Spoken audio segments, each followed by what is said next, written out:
The ability of a government to invade the privacy of one's home began in 1774. Has much changed since then?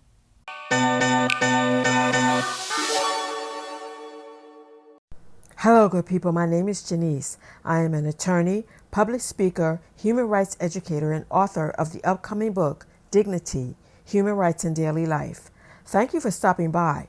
If you're new here, welcome. After watching this video, I invite you to check out this playlist, and please consider subscribing. No soldier in time of peace be quartered in any house without the consent of the owner, nor in time of war, but in a manner prescribed by law. The backstory to the Third Amendment begins with the Revolutionary War. This was when the 13 original colonies were fighting against Britain for independence.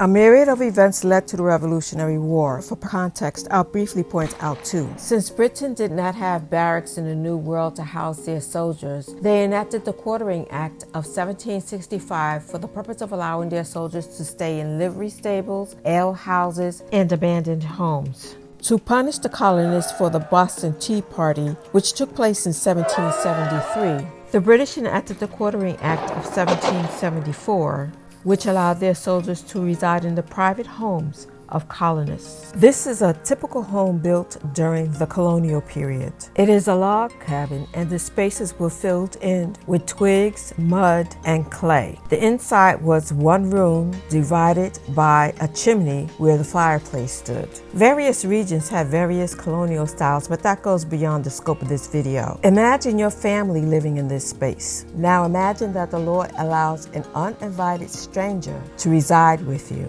This stranger is not only armed, but might be ill-mannered. In addition, he has indiscriminate access to your privacy. He could eavesdrop on intimate conversations, know who's ill, know your family routine, and you, the colonists, have no recourse. Today, the U.S. has a strong military and sufficient barracks to accommodate their troops. But is the issue of privacy moot? Let's go back to September 11th. That event prompted Congress to come up with new tools to detect and prevent terrorism. Those tools were promulgated under the Patriot Act. That act allowed government to collect bulk information through phone and internet records. It gave law enforcement permission to search homes and businesses without the owners or the occupants' consent or knowledge. And it gave the FBI access to documents to reveal the patterns of U.S. citizens. Do you see similarities between the government's bulk collection of phone and internet records under the Patriot Act and the indiscriminate access to private information that British soldiers enjoyed under the Quartering Act of 1774? Let me know in the comments. The provisions under the Patriot Act, which allowed the government to abuse its power,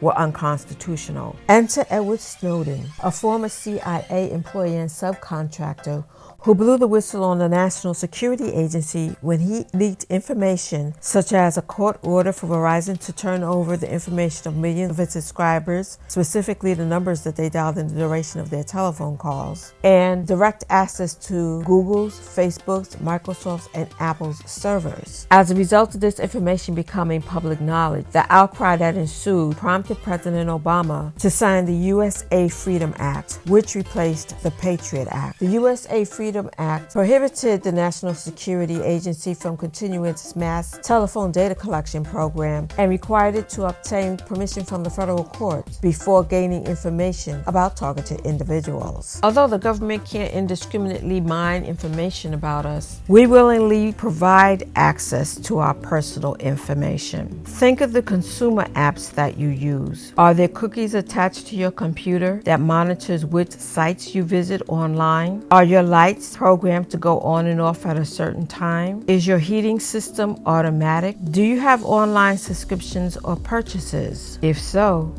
Big Brother is watching you. If you found this video helpful or insightful, write hashtag Team Dignity in the comments, like, share, subscribe if you haven't already. Watch more videos on the channel. In the meantime, be well and remember to live your life with dignity. Bye-bye.